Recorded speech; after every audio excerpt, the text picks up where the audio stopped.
Zamba pambola abatelayo ilungi na ingengelayo asalayo ngolu miso naye kolo nayo epesayo kinya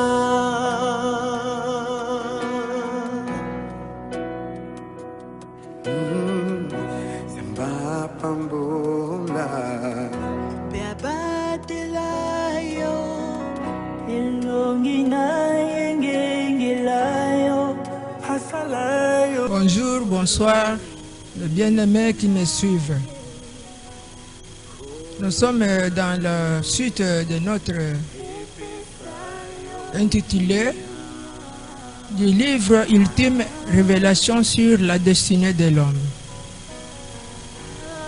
Aujourd'hui, nous allons nous introduire par ces versets des épîtres de l'apôtre Paul aux Romains, chapitre 1, verset 18. Là, la parole de Dieu nous dit: la colère de Dieu se révèle du ciel contre toute impiété et toute injustice des hommes qui retiennent injustement la vérité captive. Car ce qu'on peut connaître de Dieu est manifeste pour eux, Dieu les leur ayant fait connaître.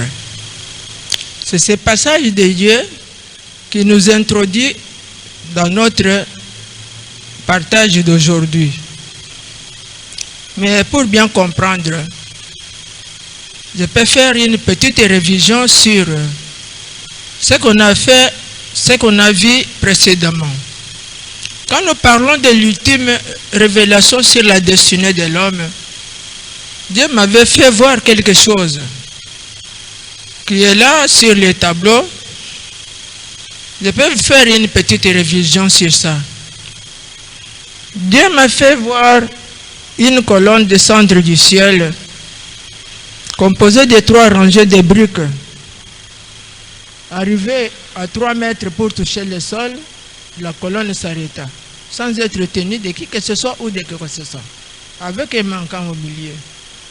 En courant pour chercher à aller me réfugier, la colonne m'appelle pour dire que tu n'as nulle part où tu peux te cacher sans que je ne finisse par te trouver. À cette menace, j'ai demandé à la voix ce que je pouvais bien faire. La voix me dit: reviens. Quand je me suis approché de la dite colonne, j'ai vu sortir de mon corps, ceci étant comme corps, une autre colonne qui était là, composée aussi de 3 rangées de briques, mais cette fois-ci, la brique au milieu est avancée. Et la colonne sortie du corps fut ajustée de celle qui était suspendue, qui était descendue du ciel, laquelle trouva une base sur la terre, et de 2 parties font maintenant une colonne entière. Voilà notre ultime révélation. Précédemment, nous avons tiré sur ce symbole un titre, un sous-titre qui est la provenance de l'homme, son salut individuel et son retour vers le Père. Aujourd'hui, dans la suite, nous allons voir ce que le Seigneur aussi nous explique sur ça. Cette fois-ci, c'est une vision que le Seigneur m'a fait voir, toujours autour de cette ultime révélation qui est un avertissement de Dieu. Aujourd'hui, nous allons voir les genres d'attitudes affichées par les êtres humains à l'égard de Dieu. Les genres d'attitudes affichées par les êtres humains à l'égard de Dieu. Ceci est réparti en 4 groupes. Nous avons le premier groupe, les gens indifférents aux affaires de Dieu. Le deuxième groupe, nous avons les gens qui cherchent à atteindre Dieu, ou autrement dit, retourner au Père, vers le Père, par leurs propres efforts. Troisième groupe, nous avons les gens qui cherchent à atteindre Dieu ou retourner vers le Père par l'intermédiaire des autres, soi-disant les prophètes et ou serviteurs de Dieu. Et le quatrième groupe, nous avons les gens qui cherchent à atteindre Dieu par la voie de Jésus-Christ. Atteindre Dieu ou retourner vers le Père par la voie de Jésus-Christ. Aujourd'hui, nous allons voir le premier groupe de gens indifférents aux affaires de Dieu. Les gens indifférents aux affaires de Dieu, il s'agit d'hommes et de femmes qui ne se contentent que de la vie matérielle, sans se soucier de leur vie spirituelle.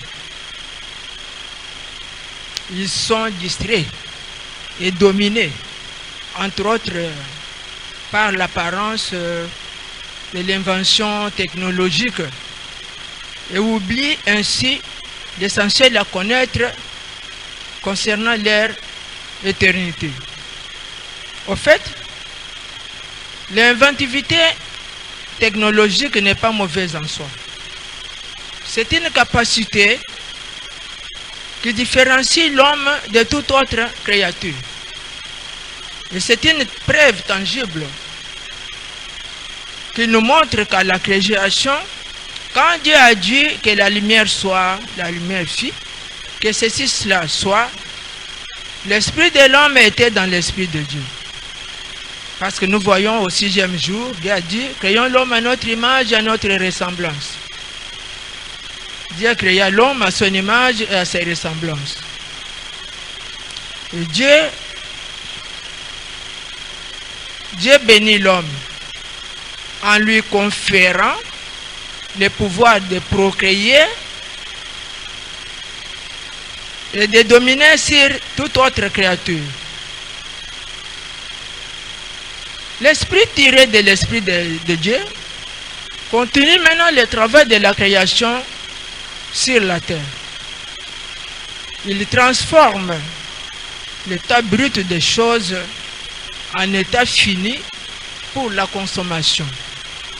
Par exemple, l'état brut des choses transformé. Aujourd'hui, nous avons des appareils, ce n'est qu'un exemple. Nous avons des appareils téléphoniques mobiles et autres encore, je ne sais pas. C'est un produit qui est tiré d'un produit brut qu'on appelle le coltan. Coltan ou bien colombo tantanique. De ces matières premières-là, aujourd'hui nous avons des téléphones. C'est l'homme qui a transformé ça. C'est l'Esprit de Dieu qui continue le travail de la création sur la terre. Afin de consommer ça et afin de s'en servir momentanément. Cette leçon nous enseigne ceci, qu'un homme étranger, qu'un étranger sage et intelligent, il peut construire dans les pays d'asile, mais surtout dans son pays d'origine. Nous pouvons tout faire sur la terre, mais nous ne sommes pas de la terre, parce que nous sommes sortis de l'Esprit de Dieu pour un travail sur la terre. Quand le Seigneur Jésus était venu, il a dit, je vois les moissons. C'est pour nous faire rentrer là où nous étions avant que le monde fût. Alors, nous sommes étrangers. Et un étranger sage, je l'ai dit, peut construire dans le pays d'asile, mais surtout dans son pays d'origine. Comment nous construisons? Nous sommes en train de construire seulement pour le corps, Pensons à construire aussi pour notre esprit. C'est là où se trouve notre éternité. Le groupe des indifférents aux affaires de Dieu est constitué d'un très grand nombre de personnes d'un très grand nombre de personnes que j'ai vues dans un train en train de partir quelque part, malgré les sérieux apparents de ces conducteurs de ces trains-là. Ils conduisaient ces passagers dans les gouffres, dans les précipices, dans les néants. Voilà la finalité des gens qui n'entretiennent que les choses matérielles, les corps, tout en oubliant l'esprit. Et voilà, c'était ça l'essor de ces gens-là. Comme annoncé, nous sommes maintenant au deuxième groupe. Au deuxième groupe, nous avons dit il s'agit des gens qui cherchent à atteindre Dieu, ou autrement dit, retourner au Père par leurs propres efforts. Dans la société humaine, il peut y avoir des gens honnêtes, bons, mais qui ne peuvent pas manquer des tâches. Or, la qualité exigée pour l'épouse de Jésus-Christ est que l'on soit sans tâche.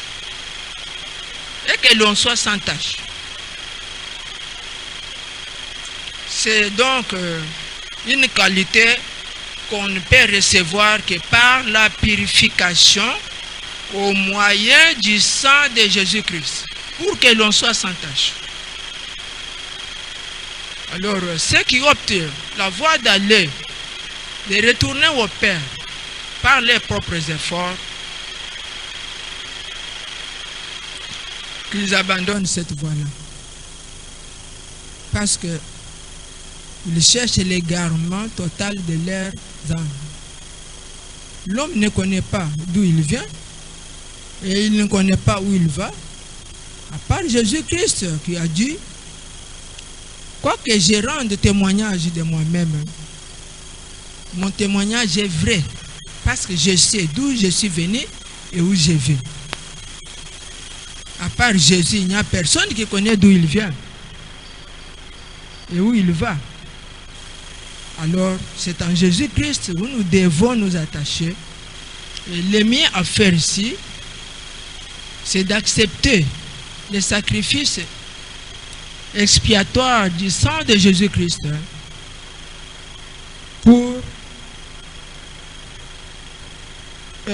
pour la purification de notre être intérieur.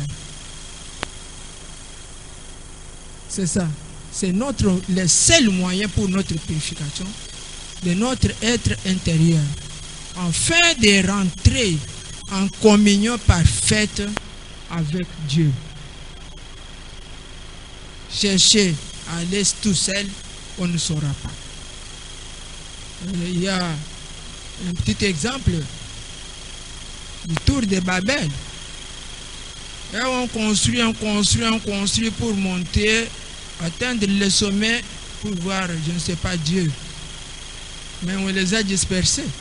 Parce que Dieu qui nous a mis sur la terre, lui-même sait qu'à un temps fixé, il viendra nous chercher, comme il est venu en Jésus-Christ. Alors, en Jésus-Christ, c'est notre seul moyen de retourner vers le Père. Il faut éviter de vous efforcer de vous-même parce que vous ne saurez pas. Voilà la finalité. Et que celui qui s'efforce lui-même, il ne payera pas la rançon de sa vie. Il ne payera pas. Parce qu'en Psaume 49, verset 8, si je ne me trompe pas, la parole nous dit: il ne se rachètera pas. Ils seront incapables de se racheter les uns les autres. Personne. Si ce n'est que celui qui nous avait mis sur la terre, qui est descendu en la personne de Jésus-Christ, alors renoncez à vous époumoner pour croire que c'est que je suis ici, je vais retourner au Père. Bien aimés, nous sommes maintenant au troisième point de notre vision, il s'agit du groupe des gens qui cherchent à atteindre Dieu ou retourner vers le Père par la voie des prophètes ou des serviteurs de Dieu. Dieu se sert des gens par son Saint-Esprit qui parleront à son peuple. Une fois distraits et qui sont provisoirement la bouche de Dieu, se laissent malheureusement aduler, adorer et vénérer à la place du Maître,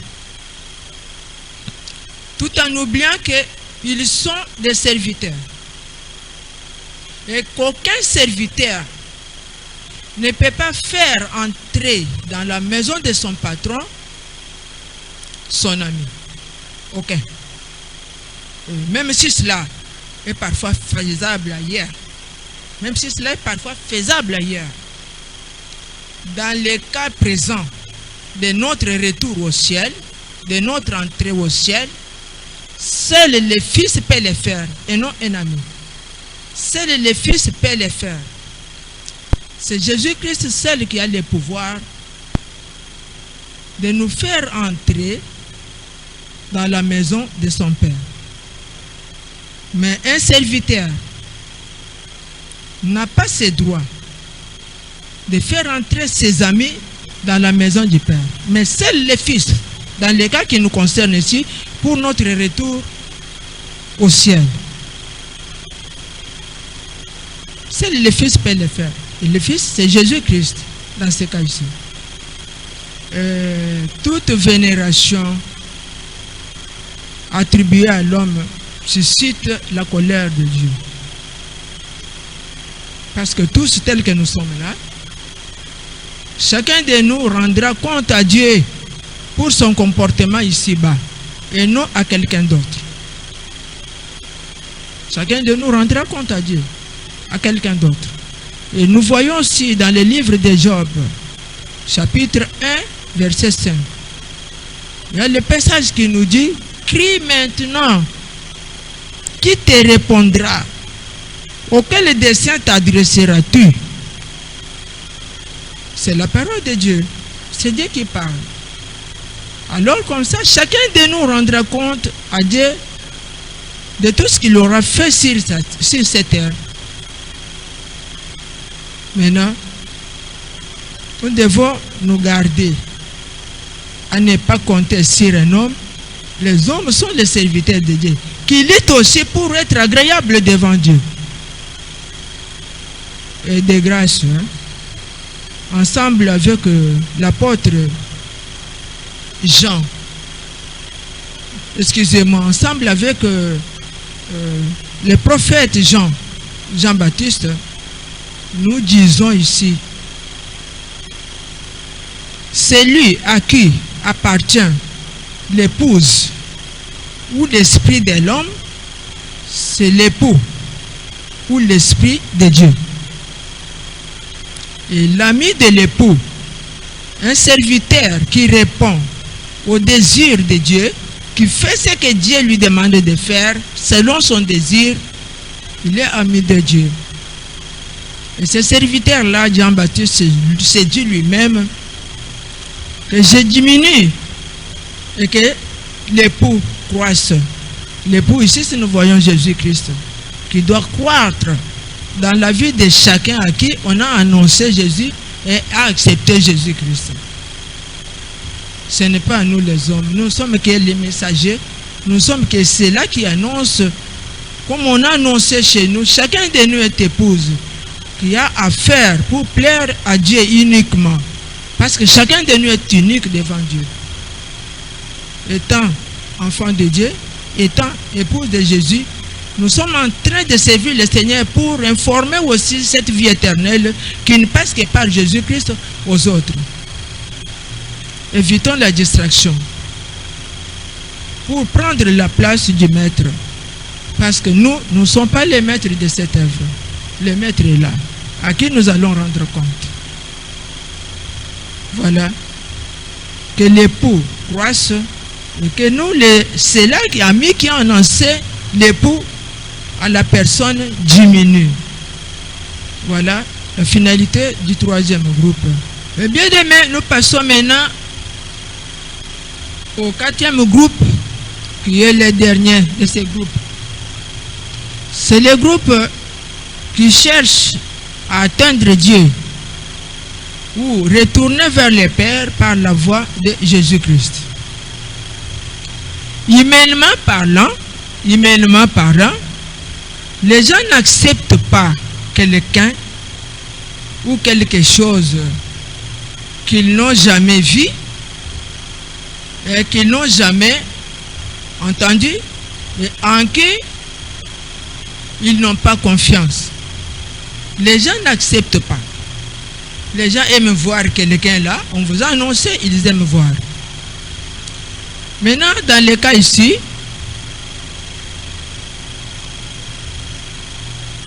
ici, aujourd'hui, par le travail des missionnaires pour Christ, nous voyons l'homme de partout du monde accepter Jésus-Christ comme Seigneur et Sauveur personnel. Jésus non vit dans la chair, mais on accepte Jésus comme Seigneur et Sauveur. C'est une preuve de la ressemblance de cette colonne que nous avons vue descendre du ciel. Cette ressemblance qu'on peut trouver, qu'on ne trouve qu'entre les deux ici, entre la colonne qui est descendue du ciel et la colonne sortie du corps de l'homme, et qu'on ne peut trouver nulle part ailleurs. Accepter Jésus-Christ, c'est notre être intérieur. C'est cet esprit-là qui est dans la soif de rentrer dans l'éternité par un esprit qui était venu le déposer sur la terre. Et maintenant, quand l'esprit parle, annonce Jésus-Christ, nous voyons qu'il y a quelque chose qui se passe spirituellement. L'esprit entend. J'ai entendu une voix qui n'est pas comme toutes les autres voix. Et en s'approchant, il trouve que voilà ce qui me ressemble. Maintenant, ils se rencontrent. L'esprit de l'homme se rencontre avec l'esprit de Jésus qui est un peu partout annoncé par le travail des missionnaires. Et cet esprit, quand il la rencontre, là où on ouvre le cœur, il entre dans l'esprit de l'homme et devient un avec cet esprit et lui garantir ainsi le retour vers l'éternité, là où on était avant que le monde fût. Et chaque homme reçoit Jésus en son temps. Chaque homme reçoit Jésus en son temps. Autour de ces deux colonnes, figure numéro 1 et figure numéro 2, nous voyons que nous pouvons comprendre que Jésus-Christ seul est le chemin par cette entrée. Jésus-Christ seul est le chemin par cette entrée. Jésus-Christ seul est le chemin par cette entrée. Jésus-Christ est la vérité par cette ressemblance de deux colonnes qui se ressemblent, dont l'une a infiniment besoin de l'autre. Ceci cherche à rentrer et l'autre ici cherche à récupérer ce qu'il avait mis sur la terre. Troisièmement, Jésus-Christ est la vie. Parce que une fois entré en Jésus-Christ par l'Esprit, parce que celui qui s'attache au Seigneur devient avec lui un seul esprit. Et une fois qu'on accepte Jésus, et une fois quand on est en Jésus-Christ, tel que la parole nous dit, on devient un.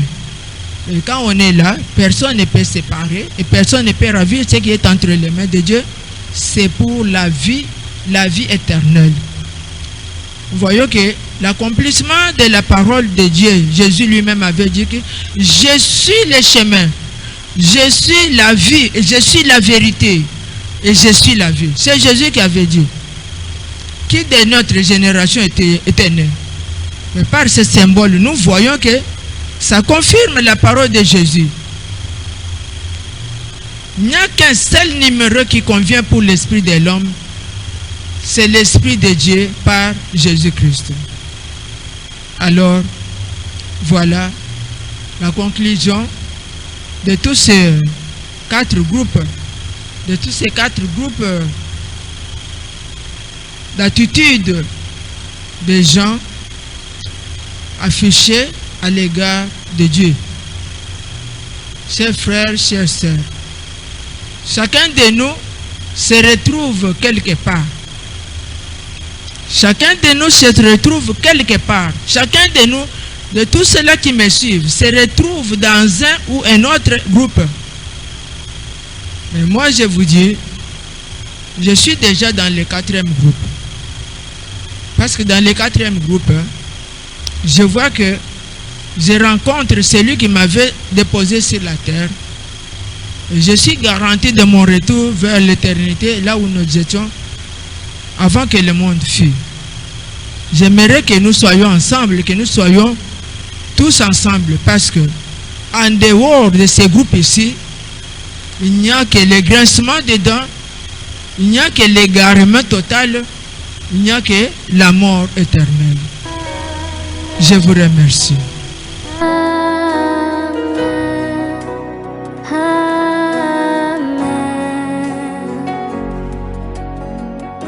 Zamba bambola